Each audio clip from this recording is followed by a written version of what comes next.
കുവൈറ്റിലെ പ്രതീക്ഷ Indian association 3-ാം വാർഷികം നവംബർ 14-ന് ആഘോഷിക്കുന്നു. പ്രമുഖ നോവലിസ്റ്റ് ഷെയ്ഖ ഇന്തിസാർ മുഹമ്മദ് അൽ സബ പരിപാടി ഉദ്ഘാടനം ചെയ്യും. പ്രതീക്ഷ ഇന്ത്യൻ അസോസിയേഷൻ കുവൈറ്റിന്റെ 3-ാം വാർഷികം നവംബർ 14-ന് ഓണോത്സവം 2025 എന്ന പേരിൽ കുവൈറ്റ് സിറ്റിയിൽ പാർക്ക് അവന്യൂ ഹോട്ടൽ വെച്ച് രാവിലെ 9 മണി മുതൽ നടക്കുമെന്ന് ഭാരവാഹികൾ അറിയിച്ചു. പ്രമുഖ നോവലിസ്റ്റും രാജകുടുംബാംഗവുമായ ഷെയ്ഖ ഇന്തിസാർ മുഹമ്മദ് അൽ സബ ഉദ്ഘാടനം ചെയ്യുന്ന ചടങ്ങിൽ കുവൈറ്റിലെ പ്രമുഖ അഭിഭാഷകൻ ഡോക്ടർ തലാൽ താക്കി മുഖ്യ അതിഥിയായിരിക്കും.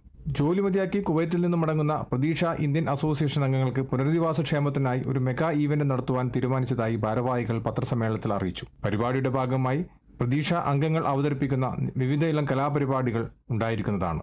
തുടർന്ന് വിഭവസമൃദ്ധമായ ഓണസദ്യയും. പത്രസമ്മേളനത്തിൽ വിവിധ യൂണിറ്റുകളുടെ ഭാരവാഹികളോടൊപ്പം Ramesh Chandran president, Biju Stephen general secretary, Bijo P Thomas treasurer, Arya Nishanth വനിതാവേദി സെക്രട്ടറി, യോഗേഷ് നായർ എന്നിവർ പങ്കെടുത്തു. കുവൈത്തിൽ നിന്നും കേരള വിഷന് വേണ്ടി ഐ വി സുനേഷ് വെങ്ങര.